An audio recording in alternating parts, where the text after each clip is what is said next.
ಈ ಅಂಗನವಾಡಿ ಟೀಚರ್ ಅಂತ ಇರ್ತಾರೆ, ಅವರು ಚಿಕ್ಕ ಚಿಕ್ಕ ಮಕ್ಕಳನ್ನೆಲ್ಲ ಕರ್ಕೊಂಡು ಪ್ರಭಾತ್ ಬೇರಿ ಅಂತ ಹೋಗ್ತಾರೆ. ನೀವು ಮಾಡ್ತೀರ ಜನವರಿ 26 ಆಗಸ್ಟ್ ಇದಕ್ಕೆಲ್ಲ ರೂಟ್ ಮಾರ್ಚ್ ಅಂತ ಕರೀತಾರೆ ನೋಡ್ರಿ, ಪಥಸಂಚಲನ ಅಂತ RSS ಅಂತಾರೆ. ಭಾಳ ಚೆನ್ನಾಗಿರುತ್ತೆ ನೋಡೋದಕ್ಕೆ. ಅದನ್ನು ನೋಡೋದಕ್ಕೆ ನಮ್ಮ ತಂದೆ ತಾಯಿಗಳಿಗೆ ಹೇಳ್ತಿದ್ವಿ, ನಮ್ಮ ಸ್ಕೂಲಿಂದ ಇವತ್ತು ರೂಟ್ ಮಾರ್ಚ್ ಬರುತ್ತೆ, ನೀವೆಲ್ಲ ಇಲ್ಲಿ ನಿಂತ್ಕೊಂಡು ನೋಡಿ, ನಾನು ನಿಮ್ಗೆ ಹಿಂಗೆ ಕೈ ಮಾಡ್ತೀನಿ ಅಂತೆಲ್ಲ ಹೇಳ್ತಿದ್ವಿ. ಈಗ ಅದು ಮಾಡ್ತಾರಿಲ್ಲ ನಮಗೆ ಗೊತ್ತಿಲ್ಲ. ಪಾಪ ನೀವಂತೂ ಮನೆ ಬಿಟ್ಟು ಬಂದಿರ್ತೀರಿ, ಇಲ್ಲೇ ಸುತ್ತಾಕ್ತೀರಾ? ಇಲ್ಲ, ನಿಂತಲ್ಲೇ ಸುತ್ತಾಕ್ಬಿಡ್ತೀರಾ ಪ್ರದಕ್ಷಿಣೆ ಥರ? ಹೌದಾ? ಅಲ್ಲಿ ಏನಾಗಿತ್ತು ಅಂದರೆ, ಅದು ಶಾಲೆ, ಸಣ್ಣ ಮಕ್ಕಳನ್ನ ಶಾಲೆಗೆ ಸೇರಿಸಿ ಅಂತ. ಅದರಲ್ಲಿ ಏನಿತ್ತು, ಶಾಲೆ ಬಿಟ್ಟ ಮಕ್ಕಳನ್ನು ಶಾಲೆಗೆ ಸೇರಿಸಿ, ಮಹಾತ್ಮ ಗಾಂಧೀಜಿಯವರಿಗೆ ಜಯವಾಗಲಿ. ಇಷ್ಟೇ.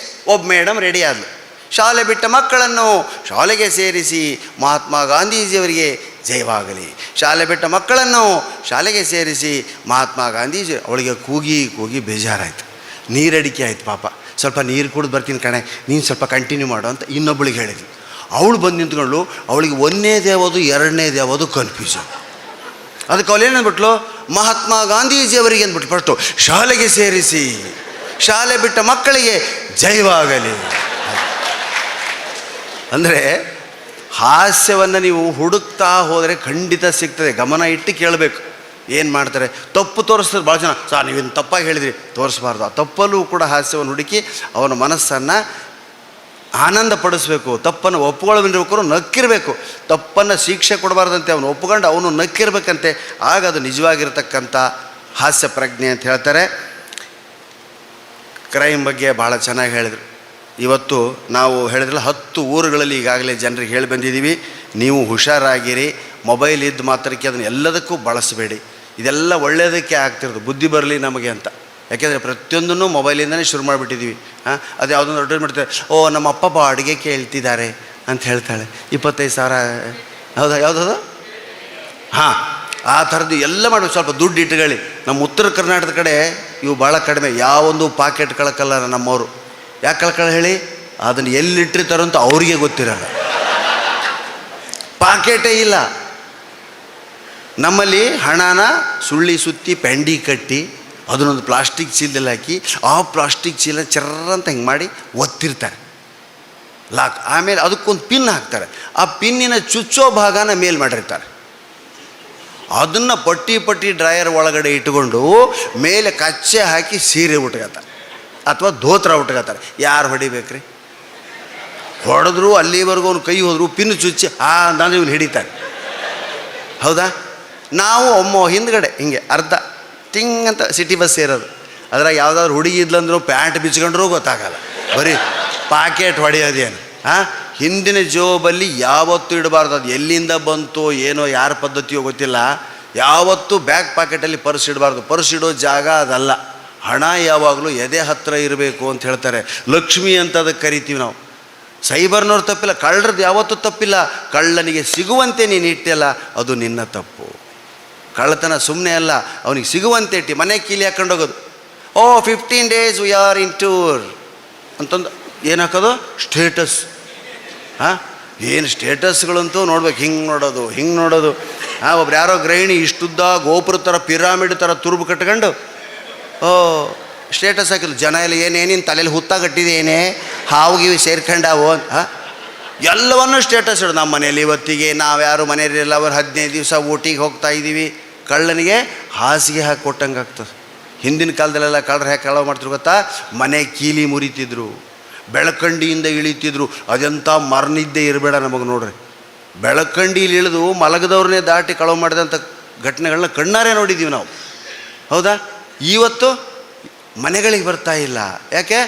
1:30-2 ಗಂಟೆವರೆಗೆ ಎಲ್ಲರೂ ಎದ್ದಿರ್ತೀವಿ. ಟಿಂಗ್ ಟಿಂಗ್ ಟಿಂಗ್ ಟಿಂಗ್ ಟಿಂಗ್ ಟಿಂಗ್ ಎಲ್ಲ ಲೈಟ್ಗಳು. ಯಾವ ಲೈಟು ಆರಲ್ಲ. ಹೊರಗಡೆ ನಾಯಿ ಒಂದೇ ಮಲಗಿರ್ತದೆ. ಇದರಲ್ಲಿ ನಾಯಿನ ಎಷ್ಟು ಜನ ಸಾಕಿದ್ದೀರಿ ನಿಮ್ಮ ಮನೇಲಿ? ಈ ಊರುಗಳಲ್ಲಿ ಮನೇಲಿ ಎಷ್ಟು ಜನ ನಾಯಿ ಸಾಕಿದ್ದಾರೆ? Very good. ಹೆಣ್ಮಕ್ಳೇ ಜಾಸ್ತಿ ನಾಯಿ ಸಾಕೋದು. ಹೌದಾ? ದಯವಿಟ್ಟು ಸಾಕಿದ ನಾಯಿಗೆ ಅನ್ನ ಹಾಕಬೇಡಿ. ಬೀದಿ ನಾಯಿಗೆ ಅನ್ನ ಹಾಕಿ. ಕಳ್ಳರಿಂದ ನಿಮ್ಮನ್ನು ಬಚಾವ್ ಮಾಡೋದು ಬೀದಿ ನಾಯಿ, ಮನೆ ನಾಯಿ ಅಲ್ಲ. ಯಾಕೆ ಹೇಳಿ? ಅಪರಿಚಿತ ವ್ಯಕ್ತಿ ಬಂದಂದರೆ ಇಡೀ ಓಣಿ ನಾಯಿ ಎಲ್ಲ ಬಹು ಅಂತ ಬಗಳ್ತವೆ. ನಿಮ್ಮ ಮನೆ ಸಾಕಿ ನಾಯಿ ನಿಮಗಿಂತ ಮುಂಚೆ ಒಳಗೆ ಬೆಡ್ರೂಮಲ್ಲಿ ಮಲಗಿಬಿಡುತ್ತೆ. ಮನ್ಸು ಬಿಡು ಕಡ್ಕೊಂಡು ಟಿಂಗ್ ಅಂತ ನೋಡ್ತಿರ್ತದೆ. ಎಷ್ಟೊತ್ತು ಮೇಲೆ ಕೇಳ್ತೇವೆ ಆಂಟಿ ಕಳ್ಳರೆಲ್ಲ ಹೋದ್ರಾ, ನಾವು ಹೊರಗಡೆ ಬರ್ಬೋದಾ? ಏನು ಮಾಡಲ್ಲ ಅದು. ಅದೇ ಬೀದಿ ನಾಯಿಗಳಿಗೆ ಅಂಜಿದಷ್ಟು ಕಳ್ಳರು ಯಾರಿಗೆ ಅಂಜಲ್ಲ. ಅದಕ್ಕೆ ನಮ್ಮ ಕಾಲದಲ್ಲಿ ಬೀದಿ ನಾಯಿಗಳಿಗೆ ಮೊದಲು ಏನೋ ಒಂದು ರಾಮಬಾಣದ ಥರ ಗಾಯ ಮಾಡಿ ಕಳ್ಳತನ ಮಾಡ್ತಿದ್ರು. ಏನಿವತ್ತು ಯಾಕೆ ನಾಯಿನೇ ಬೊಗಳ್ತಾ ಇಲ್ಲ ರಾತ್ರಿ ಅಂದಾಗ ಆ ಏರಿಯಾ ಜನರಿಗೆ ಅನುಮಾನ ಬರೋದು, ನಾಯಿ ಬೊಗಳ್ತಾ ಇಲ್ಲ ಯಾಕೋ, ಏನೋ ಮಾಡಿದ್ದಾರೆ ಕಳ್ಳರು. ಏನು ಮಾಡಿರ್ತಿದ್ರು ಗೊತ್ತಾ? ಹಿಂಭಾಗಕ್ಕೆ ಕೇರು ಅಂತಕ್ಕಂಥ ಒಂದು ಆಯಿಲನ್ನು ಸೆಳೆದಿರ್ತಿದ್ರು. ಅದು ಹುಣ್ಣಾಗಿ ಗಾಯ ಆಗೋದು, ಬೊಗಳಿದ್ರೆ ನಾಯಿಗೆ ನೋವಾಗೋದು. ಹಿಂದಿನ ದಿವಸನೇ ಆ ಥರ ನಾಯಿಗೆ ಗಾಯ ಮಾಡಿ ಕಳ್ಳತನಕ್ಕೆ ಬರ್ತಿದ್ರು. ನಾಯಿ ಬೊಗಳಿಲ್ಲ ರಾತ್ರಿ ಅಂದರೆ ಇಡೀ ಊರು ಜನ ಕಳ್ಳರು ಬಂದಿದ್ದಾರೆ ಅಂತ ಖಾತ್ರಿಯಾಗಿ ಎಲ್ಲ ಬಾಗಿಲ ತಗೊಂಡು ಹೊರಗೆ ಕೂಡೋರು. ಎಂತೆಂಥ ಪ್ರಿಕಾಷನರಿ ಮೆಥಡ್ಸ್ ರೀ. ಇವತ್ತು ನಮ್ಮ ಜೇಬಿಂದನೇ ಕೈಯಿಂದನೇ ದುಡ್ಡು ಹೋದ್ರೂ ನಮಗೆ ಗೊತ್ತಾಗ್ತಿಲ್ಲ. ಎಂಥ ದುರಂತ. ನಮ್ಮ ಹಳ್ಳಿಗರ ಜಾಣರು, ನಮ್ಮ ಹಿರಿಯರ ಜಾಣರು, ನಾವು ಜಾಣರು. ಅವ್ರಿಗೆ ಕಂಪ್ಯೂಟ್ರ್ ಗೊತ್ತಿರಲಿಲ್ಲ, ಮೊಬೈಲ್ ಆಪ್ರೇಟ್ ಮಾಡೋಕ್ಕೆ ಬರೋಲ್ಲ. ಒಳ್ಳೆಯದಾಯಿತು, ಬದುಕಿದ್ರು. ನಿಮಗೆಲ್ಲ ಆಪ್ರೇಷನ್ ಮಾಡೋಕ್ಕೆ ಬಂದಿದ್ದರಿಂದ ನಾವು ಸಾಯ್ತಿರೋದು, ಕಳ್ಕೊಂಡಿರೋದು. ನಾವು ಅಲ್ಲಿಂದ ಬಂದು ನಿಮ್ಮ ಮುಂದೆ ಹೇಳ್ತಿರೋದು. ಹೌದಾ? ಯಾರು ಜಾಣರು ಹಾಗಾದರೆ? ಪೂರ್ವಿಕರೇ, ಹಿರಿಯರೇ. ಗೋದಾಮುಗಳಲ್ಲಿ ಧಾನ್ಯವನ್ನು ಶೇಖರಿಸಿಡ್ತಾಯಿದ್ರು. ಇವತ್ತೇನಿಲ್ಲ, ಬರೀ ಹೋಟ್ಲಿಂದ ತರಿಸ್ಕೊಂಡು ತಿನ್ನೋದು, ಅಡುಗೆ ಮಾಡೋದೇ ಗೊತ್ತಿಲ್ಲ. ಹಣವನ್ನು ಜೋಪಾನ ಮಾಡ್ಕೊಳ್ಳೋದು ನಿಮ್ಮ ತಾಯಿಯಂದ್ರಿಂದ, ತಂದೆಯಿಂದ ಕಲಿಬೇಕು. ನಾವು ಓದ್ಕೊಂಡಿದ್ವಿ, I know all banks, I know password, I know ಹಿಂಗೆ ಒಂದು ದುಡ್ಡು ಕಳ್ಕತ್ತಿದ್ದೀರಿ. ನೀವು ಕಳ್ಕೊಳ್ಳಲ್ಲ ಬಿಡಿ, ಹೊರಗಿನವ್ರಿಗೆ ಹೇಳ್ತೀನಿ ನಾನು. ದಯವಿಟ್ಟು ಹಣ ಉಳಿಸ್ಕೊಳ್ಳೋದು ಕೂಡ ಈ ದಿನಗಳಲ್ಲಿ ಕಲೆಯಾಗಿದೆ. ನಮ್ಮ ಹಳೆಯ ಜನ ಹಣ ಉಳಿಸ್ಕೊಳ್ಬೇಕಾದ್ರೆ ಏನು ಮಾಡ್ತಿದ್ರು? ನೆಲದಲ್ಲಿ ಹುಗಿತಿದ್ರು, ಗೋಡೆಗಳಲ್ಲಿ ಹುಗಿತಿದ್ರು. ಕಳ್ಳ ಬಂದು ಸಾಧ್ಯನ ತೆಗೆದಕ್ಕೆ ಅಂಥದ್ದೂ ಬಂದು ಹುಡುಕ್ತಿದ್ರಿ. ನೆಲ ಸುರಂಗ ಕೊರೆದು ಆ ಮನೇಲಿ ಹೋಗಿ ಆದರೂ ಎಚ್ಚರ ಆಗ್ತಿದ್ದಿಲ್ಲ. ಅವ್ರಿಗೂ ಏನೋ ಹಾಕಿರ್ತಿದ್ರು, ನಾಯಿಗೂ ಏನೋ ಮಾಡಿರ್ತಿದ್ರು. ಅವೆಲ್ಲ ಕಷ್ಟಗಳು ಪರಂಪರೆ ಹೋದ್ರಿಂದ ಇವತ್ತು ಸೈಬರ್ ಕಳ್ಳರು ಹುಟ್ಟುಕೊಂಡ್ರು. ಒಂದೇ ಒಂದು ಕೋಡಲ್ಲಿ, ಒಂದೇ ಒಂದು ಬೆರಳನ್ನು ಅದುಮೋದ್ರಿಂದ ಇಷ್ಟು ಅನಾಹುತಗಳಾಗ್ತಿದೆ ಅಂದರೆ ಇದಕ್ಕೆ ಟೆಕ್ನಾಲಜಿ ಅನ್ನಬಾರ್ದು, ದುರಂತ ಅನ್ನಬೇಕು. ಇನ್ನೊಬ್ಬರ ವಸ್ತುವನ್ನು, ಒಂದು ಪೆನ್ನು, ಒಂದು ಪೇಪರು, ಇವತ್ತಿನ ನಿಮ್ಮ ಸುತ್ತ ಕಾಣಿಸ್ತಿರೋ ಪ್ರಾಣಿಗಳು, ನಿಮ್ಮ ಮಲೆನಾಡಿನಲ್ಲಿ ಇದ್ದೀರಿ, ಕಾಡಲ್ಲಿ ಇದ್ದೀರಿ, ನೀವು ಸುಮ್ಮನೆ ಹುಳುಗಳನ್ನ ಗಮನಿಸಿ. ಆ ಇನ್ಸೆಕ್ಟ್ಸು ಏನು ಒಂದೊಂದು ಥರ ಒಂದೊಂದಿಲ್ಲ. ಯಾಕೆ ಎಷ್ಟಿದೆ ಗೊತ್ತಾ? ಅಂಥದ್ದು 64 ಕೋಟಿ ಜೀವರಾಶಿಗಳಿದೆ. ನಾವು ನೋಡಿರೋದು ಬರೀ ಒಂದು 10-20. ಆ 64 ಕೋಟಿ ಜೀವರಾಶಿಗಳಿಗೂ ಕೂಡ ಯಾಕೆ ಜನ್ಮ ಬಂದಿದೆ? ನಮಗೆ ಯಾಕೆ ಮಾನವ ಜನ್ಮ ಬಂದಿದೆ ಅಂದರೆ ಅವು ಮಾಡಿದ ಪಾಪದಿಂದ. ಅದಕ್ಕೆ ಗರುಡ ಪುರಾಣ ಅಂತ ಗ್ರಂಥ ಇದೆ. ಅದನ್ನು ತೀರ್ಕೊಂಡಾಗ ಮಾತ್ರ, ಸತ್ತು ಮನೆಯಲ್ಲಿ ಮಾತ್ರ ಓದಬೇಕು ಅಂತ ಹೇಳ್ತಾರೆ. ಸುಳ್ಳು. ಅದನ್ನು ಇಂಥ ಕಾಲೇಜ್ಗಳಲ್ಲಿ ಟೆಕ್ಸ್ಟ್ ಮಾಡಬೇಕು ಅನ್ನೋವು ನಾನು. ಆಗ ಸೈಬರ್ ಕ್ರೈಮ್ಗಳು ಕಡಿಮೆ ಆಗ್ತದೆ, ಇನ್ನೊಬ್ಬರು ಸ್ವತ್ತನ್ನು ಅಪಹರಿಸೋದು ಕಡಿಮೆ ಆಗ್ತದೆ. ನಮಗೆ ಧರ್ಮೋಪದೇಶ ಮಾಡೋರಿಲ್ಲ, ನೀತಿ ಹೇಳೋರಿಲ್ಲ, ಫಿಲಾಸಫಿ ಹೇಳಿದ್ರು, ಅಯ್ಯೋ ಬುರ್ಡೆ ದಾಸಯ್ಯ ಫಿಲಾಪಿ ಹೇಳ್ತಾರೆ. ಯಾರಾದರೂ ಪುರಾಣ ಗಿರಣ ಮಾಡಿದ್ರೆ ಪುರಾಣವೆಂಬುದು ಪುಂಡರ ಗೋಷ್ಠಿ ಅಂತ ಹಾಸ್ಯ ಮಾಡೋದು. ಯಾವ ಕಾಲದಲ್ಲಿ ಇದೆಯಮ್ಮ ಎಲ್ಲ ಗೊತ್ತಾ ಅನ್ನಬಾರ್ದು. ಪ್ರತಿಯೊಂದು ನಮ್ಮ ಒಂದೊಂದು ಹೆಜ್ಜೆ ಇಡೋದಕ್ಕೂ ಪೂರ್ವ ನಿರ್ಧಾರಿತವಾಗಿರತಕ್ಕಂಥ ನಮ್ಮ ಸಂಬಂಧಗಳಿದೆ. ಇಲ್ಲಿ ಏನನ್ನು ಕದ್ರಿ ಏನಾಗ್ತೀರಿ ಅನ್ನೋದಕ್ಕೂ ಗರುಡ ಪುರಾಣದಲ್ಲಿದೆ. ಅದನ್ನು ಬರ್ಕೊಂಬಂದಿದ್ದೀನಿ. ಏನು? ತರಕಾರಿ ಯಾರು ಕದೀತಾರೋ, ತರಕಾರಿ ಕದೀತಾರಲ್ಲ ಅವರು ನವಿಲಾಗಿ ಹುಟ್ಟುತ್ತಾರೆ. ಮತ್ತು ಈಗಿರೋ ನವಿಲು ತರಕಾರಿ ಕದ್ಯ ಅನ್ಬೇಡಿ. ತರಕಾರಿ ಕದಿಯೋರೆಲ್ಲ ನವಿಲಾಗಿ ಹುಟ್ಟುತ್ತಾರೆ. ಜೇನುತುಪ್ಪ ಕದಿಯೋದು, ಯಾರ್ದೋ ಜೇನುತುಪ್ಪ ಕದ್ದು ಬಿಡೋದು ಏನಾಗ್ತಾರೆ ಹೇಳಿ? ಜೇನು ಹುಳನೇ ಆಗ್ತಾರೆ. ಯಾಕೆ ಹೇಳಿ? ಜೇನು ಬರೀ ಪರಾಗಸ್ಪರ್ಶ ಮಾಡಿ ತಂದು ಜೇನು ಇಡುತ್ತಾಗಲಿ ಅದು ತಿನ್ನಲ್ಲ. ಜೇನು ಕಲೆಕ್ಟ್ ಆದ ತಕ್ಷಣ ನಾವು ಅದನ್ನು ಕಿತ್ಕೊಂಬರ್ತೀವಿ, ನಾವು ಜೇನಾಗಿ ಹುಟ್ಟುತ್ತೀವಿ. ಮಾಂಸ ಕದಿಯೋರು ಹದ್ದಾಗಿ ಹುಟ್ಟುತ್ತಾರೆ. ಉಪ್ಪು ಕದಿಯೋರು ಇರುವೆ, ಆ್ಯಂಟ್, ಇರುವೆಯಾಗಿ ಹುಟ್ಟುತ್ತಾರೆ. ಅನ್ನ ಕದಿಯೋರು ಏನಾಗ್ತಾರೆ ಹೇಳಿ? ಇಲಿಗಳಾಗಿ ಹುಟ್ಟುತ್ತಾರೆ. ದಾನ ಕೊಡ್ತೀನಿ ಅಂತ ಆಸೆ ಹುಟ್ಟಿಸಿ ಕೊಡದೆ ಹೋಗ್ತಿರ್ತಾರೆ ಕೆಲವರು. ನಾ ಇಷ್ಟು ಡೊನೇಟ್ ಮಾಡ್ತೀರಮ್ಮ ಕಾಲೇಜಿಗೆ, ಅವ್ರು ಏನಾಗಿ ಹುಡ್ತಾರೆ ಗೊತ್ತಾ? ಈಗಿನ ನರಿಗಳೇ ಆಗಿನ ದಾನ ಸುಳ್ಳು ಹೇಳಿದವರು. ಪತಿಯನ್ನು ನಿಂದಿಸುವಳು, ಇಂಪಾರ್ಟೆಂಟು. ನಿಮ್ಮದು ಲಗ್ನ ಆದಮೇಲೆ ಗಂಡನ ಏನಾದ್ರು ನಿಂದಿಸಿದರೆ ಏನಾಗಿ ಹುಟ್ಟುತ್ತೀರಿ ಗೊತ್ತಾ? ತಲೆಯಲ್ಲಿರೋ ಹೇನಾಗಿ ಹುಟ್ಟುತ್ತೀರಿ. ನಿಮ್ಮದು ಹೇಳಿಲ್ಲಪ್ಪ. ಮಿತ್ರದ್ರೋಹಿ ಯಾವನಾದರೂ ಇದ್ದರೆ ಹದ್ದಾಗಿ ಹುಟ್ಟುತ್ತಾನೆ. ಪತಿಯನ್ನು ನಿಂದಿಸುವವಳು ಹೇನಾಗಿ ಹುಟ್ಟುತ್ತಾಳೆ. ಚಿಕ್ಕ ಚಿಕ್ಕ ಹೆಣ್ಣು ಮಕ್ಕಳನ್ನು ರೇಪ್ ಗೀಪ್ ಮಾಡಿ ಏನು ಬರ್ತಲ್ಲ, ಅಬಾಲವರದ್ದರು ಬಾಲೆಯರನ್ನ ರೇಪ್ ಮಾಡಿದ್ರು, ಇಷ್ಟು ವರ್ಷದ ಹುಡುಗಿನ, ಅವರೆಲ್ಲ ಹೆಬ್ಬಾವಾಗಿ ಹುಟ್ಟುತ್ತಾರೆ. ಬಿದ್ದಲ್ಲೇ ಬಿದ್ದಿರ್ತಾರೆ, ಯಾರು ಕೇಳೋರಿಲ್ದಂಗೆ ಆಗ್ತಾರೆ. ಹಾಗೆ ಯಾರೂ ಮಾತು ಕೇಳದೆ ತನಗೆ ತಿಳಿದಿದ್ದು ಮಾಡ್ತಿರ್ತಾನೆ ನೋಡು. ಅಯ್ಯೋ ನೀನು ತಿಳಿದಿದ್ದು ಮಾಡ್ತಾನೆ ಕಣ್ರಿ, ವಯಸ್ಸಿಗೆ ಬಂದಿದ್ದಾನೆ, ಯಾರ ಮಾತು ಕೇಳ್ತಾನೆ ಅಂತಿರ್ತಾರಲ್ಲ ಮನೇಲಿ, ಅವನು ಆನೆಯಾಗಿ ಹುಟ್ಟುತ್ತಾನೆ. ಗೊಂಡಾರಣ್ಯದಲ್ಲಿ ಏಕಾಂಗಿ ಆಗಿ ಆನೆಯಾಗಿ ಹುಟ್ಟುತ್ತಾನೆ ಅಂತಿರ್ತಾರೆ. ಯಾರೋ ವಿಷ ಹಾಕುವವನು ಹುಚ್ಚನಾಗಿ ಹುಟ್ಟುತ್ತಾನೆ. ಕೋರ್ಟ್ನಲ್ಲಿ ಸುಳ್ಳು ಸಾಕ್ಷಿ ಹೇಳೋನು ಮೂಕನಾಗಿ ಹುಟ್ಟುತ್ತಾನೆ. ಪುಸ್ತಕ ಕದಿಯೋನು ಏನಾಗ್ತಾನೆ ಗೊತ್ತಾ? ಬುಕ್ ಕದಿಯೋನು ಕುರುಡನಾಗಿ ಹುಟ್ಟುತ್ತಾನೆ, ಕಣ್ಣಿಲ್ದವನಾಗಿ ಹುಟ್ಟುತ್ತಾನೆ. ತಂದೆ ತಾಯಿ ಗುರುಗಳನ್ನು ಅವಮಾನಿಸೋನು ಕತ್ತೆಯಾಗಿ ಹುಟ್ಟುತ್ತಾನೆ. ಅದಕ್ಕೆ ಮೇಷ್ಟ್ರು ಕತ್ತೆ ಅಂತ ಬೈತಿರ್ತಾರೆ ನಮಗೆ, ಹೌದಾ? ಇಲ್ಲಿ ಬೈಯಲ್ಲ ನಮ್ಮ ಶಾಲೆಗಳಲ್ಲಿ. ಇದೆಲ್ಲ ಗರುಡಪುಟದಲ್ಲಿ ಸಾಕ್ಷ್ಯಗಳ ಸಮೇತ ಬರೆದಿದ್ದಾರೆ ಸ್ನೇಹಿತರೆ. ಅದಕ್ಕೆ ಇವತ್ತು ನಾವು ಶಿಕ್ಷೆಯಿಂದ ಯಾರನ್ನೂ ತಿದ್ದೋದಕ್ಕಾಗೋದಿಲ್ಲ. ಈಗ ಕಳ್ಳರಿಗೆ ಒದಿತಾರೆ, ಈ ಕಡೆ ಒದಿರಿ ಸರ್, ಈ ಕಡೆ ಒದಿರಿ ಸರ್, ಇಲ್ಲದಿರಿ ಸರ್, ಒಂದು ಒದಿಸ್ಕೊಂಡು ಗಟ್ಟಿ ಆಗ್ತಾರೆ ಅವರು.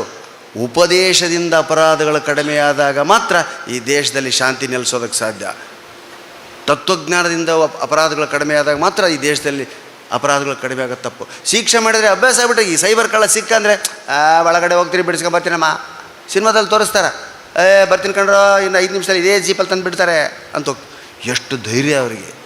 ಇದು ಕಡಿಮೆ ಆಗಬೇಕು ಅಂದರೆ ನಮ್ಮಲ್ಲಿ ಧರ್ಮ ಜಾಗೃತಿ ಉಂಟಾಗಬೇಕು, ಹೌದಾ? ದಯವಿಟ್ಟು ಅವ್ರು ಹೇಳಿದ್ರ ಜೊತೆಗೆ ಇದನ್ನು ಕೂಡ ಗಮನದಲ್ಲಿ ಇಟ್ಕೊಳ್ರಿ. ಇನ್ನೊಬ್ಬರ ಹಣಕ್ಕೂ ನೀವು ಆಸೆ ಪಡಬೇಡಿ. ಇನ್ನೊಬ್ಬರಿಗೆ ಅದು ಸಿಗೋ ಥರ ನೀವು ಆ ಥರ ವ್ಯವಹಾರ ಮಾಡಬೇಡಿ. ಯಂತ್ರಜ್ಞಾನಗಳನ್ನ ಬಳಸಿ, ಕಂಪ್ಯೂಟರ್ ಬಳಸಿ, ಮೊಬೈಲ್ ಬಳಸಿ, ಎಲ್ಲ ಬಳಸಿ, ಆದರೆ ಇನ್ನೊಬ್ಬನನ್ನು ಪಾಪಿ ಮಾಡುವಷ್ಟು ಬೆಳೆಸಬೇಡ್ರಿ. Eternal vigilance is the price of the liberty. ಸದಾ ಜಾಗೃತೆಯೇ ನಾವು ಸ್ವಾತಂತ್ರ್ಯಕ್ಕೆ ತರಬೇಕಾದಂಥ ಬಲ. ಕಳೆದ ಮೇಲೆ ಅಯ್ಯೋ ಕಳ್ಕೊಂಡೆಲ್ಲ ಅನ್ನೋದಕ್ಕಿಂತ ಕಳ್ಕೊಳ್ಳಾರ್ದಂಗೆ ಹೇಗೆ ಇಟ್ಕೊಳ್ಬೇಕು ಅನ್ನೋದನ್ನು ನೀವು ಕಲಿತೀರಿ ಅಂತ ಭಾವಿಸ್ತಾ, ಹೆಣ್ಮಕ್ಳು ಮುಂದೆ ನೀವು ದೊಡ್ಡವರಾಗ್ತೀರಿ, ನೀವು ಗೃಹಸ್ಥರಾಗ್ತೀರಿ. ಆದಮೇಲೆ ತುಂಬ ದಪ್ಪಗಿರೋರು ಯಾರು? ಗಂಡನ ಹೆಂಡ್ತಿನ. ನೀವು ಯಾವುದೇ ಜೋಡಿ ನೋಡಿ, ನಿಮ್ಮ ಅಪ್ಪ ಅಮ್ಮನೇ ನೋಡ್ಕೊಳ್ಳಿ, ಗಂಡ ಹೀಗಿರ್ತಾನೆ, ಅಮ್ಮ ಹೀಗಾಗಿರ್ತಾಳೆ. ಹೆಣ್ಮಕ್ಳು ದಪ್ಪಿರೋದ್ರಿಂದ ಒಂದು ಉಪಯೋಗ ಏನು ಅಂದರೆ, ಆ ಕಾಲದಲ್ಲಿ ಈ ಕಾಲದಲ್ಲಿ ಮನೆ ಕಳ್ಳರು ಬರಲ್ಲ. ಒಂದು ಸಾರಿ ಒಬ್ಬ ಕಳ್ಳ ಮನೆ ಒಳಗಡೆ ಇಳಿದ, ಎಲ್ಲ ಕದ್ಕೊಂಬಿಟ್ಟ. ಇದು ಗಂಡ ನನ್ನ ಥರ ಮಾಮನಿ ಥರ ಇತ್ತು, ಗುರು ಗೊರಕೆ ಹೊಡಿತಾ ಇತ್ತು. ಅವಳು ಗೊರಕೆಗೆ ಇವ್ನು ಮನ್ಸದ ಕೆಳಗಡೆ ಬೀಳ್ತಿದ್ದ ಎಷ್ಟೋ ಸಾರಿ. ತಿರ್ಗಾ ಎದ್ದು ಮೈ ಕೊಡ್ಕೊಂಡು ಮಲಗ್ತಿದ್ದ. ಅಂಥವ್ರ ಮನೆ ಕಳ್ಳ ಬಂದ. ನೋಡಿರಿ, ಇದಕ್ಕೆ ಹೇಳೋಕ್ಕಾಗಲ್ಲ, ಇವನೇ ನಿದ್ದೆ ಬಡಕ ಅಂಥೇಳಿ ಇಡೀ ಮನೆ ಸಾಮಾನುಗಳೆಲ್ಲ ಕದ್ಕೊಂಡು ಒಂದು ಚೀಲದಲ್ಲಿ ಹಾಕ್ಕೊಂಡು ಇನ್ನೇನು ತೊಗೊಂಡು ಹೋಗಬೇಕು. ಹೆಂಡ್ತಿಗೆ ಎಚ್ಚರ ಆಗ್ಬಿಡ್ತು. ಗಂಡ ಕಳ್ಳ ಅಂತ ಕೂಗಿ ಗಾಬರೆ ನಿಂತುಬಿಟ್ಟು ಅವ್ನು ಹೀಗಿದ್ದ, ಬಾಡಿ ಬಿಲ್ಡಿಂಗ್ ಮಾಡಿದ್ದ, ಬಾಡಿ ಬಿಲ್ಡರ್, ಹಿಡಿಯೋಕ್ಕಾಗಲಿಲ್ಲ ಅವನಿಗೆ. ಹೆಂಡ್ತಿ ಅವನ ಮುಂದೆ ಕೂತ್ಲು. ತುಂಬ ಕಷ್ಟಪಟ್ಟು ಗಳಿಸಿದ್ದೀವಪ್ಪ, ದಯವಿಟ್ಟು ಇಟ್ಟು ಹೋಗಪ್ಪ ಅಂತ ಕಾಲು ಮುಗಿದ್ಲು. ಅವನಿಲ್ಲ ಆಗಲ್ಲ ಅಂತ ಅವಳು ಒದ್ದ. ಅವಳು ಯಾಕೆ ಕಾಲು ಮುಗಿದ್ಲು ಅಂದರೆ, ಎರಡೂ ಕಾಲದ ಕೆಳಗಡೆ ಎಳೆದ್ಬಿಟ್ಲು ಅವನ್ನ, ದಬಾರ್ ಅಂತ ಬಿದ್ದುಬಿಟ್ಟ. ಅವನ ಮೇಲೆ ಕೂತ್ಬಿಟ್ಲು. ಗಂಡನಿಗೆ ಹೇಳಿದ್ರು, ಹೋಗಿ ಪೊಲೀಸರಿಗೆ ಕರ್ಕೊಂಬನ್ನಿ. ಶಾಕ್ ಆಗ್ಬಿಟ್ಟ ಕಳ್ಳ, ಇಂಥವ್ರು ಇರ್ತಾರ. ಗಂಡ ಅಯ್ಯೋ ಕಣೆ ನಡುಗ್ತಾ ಇದ್ದ. ಹೋಗ್ರಿ ಬೇಗ ಹೋಗ್ರಿ, ಪಾಪ ಎಲ್ಲ ಶರ್ಟ್ ಎಲ್ಲ ಹುಡುಕಾಡಿ, ಬನೀನ ಹಾಕೊಂಡ, ಶರ್ಟ್ ಹಾಕೊಂಡ, ತಿರ್ಗಾ ಹುಡುಕಾಡೋದಕ್ಕೆ ಚಪ್ಪಲಿ ಸಿಗಲಿಲ್ಲ. ಕೆಳಗಡೆ ನೋಡ್ತಾನೆ, ಹಾಲಲ್ಲಿ ನೋಡ್ತಾನೆ, ರೂಮಲ್ಲಿ ನೋಡ್ತಾನೆ, ಎಲ್ಲೂ ಇಲ್ಲ. ಕೆಳಗಡೆ ಕಳ್ಳ ಉಯ್ ಅಂತಿದ್ದಾನೆ. ಅವನೇ ಹೇಳಿದ, ಸಾರ್ ಏನು ಹುಡುಕ್ತಾ ಇದ್ದೀರಿ ಸರ್? ಚಪ್ಪಲಿ ಹುಡುಕ್ತಾ ಇದ್ದೀನಿ ಕಣಯ್ಯ, ನಾನು ಹಾಕ್ಕೊಂಡು ಹೋಗಿ ಸರ್, ನಾನು ಹಾಕ್ಕೊಂಡು ಹೋಗಿ ಪೊಲೀಸನ್ನು ಕರ್ಕೊಂಬರ್ರಿ ಸರ್, ನನಗೆ ಪೊಲೀಸ್ ಹ್ಯಾಂಡ್ ಓವರ್ ಮಾಡಿರಿ. ಇನ್ನು 15 ನಿಮಿಷ ಆದರೆ ನಾನಿಲ್ಲಿ ಅಪ್ಪಚ್ಚಿಯಾಗಿ ಹೋಗ್ತೀನಿ ಸರ್. ಅದಕ್ಕೆ ಯಾವುದನ್ನೇ ಆಗಲಿ ಜೀವನದಲ್ಲಿ ಲೈಟಾಗಿ ತಗೊಳ್ಳಿ.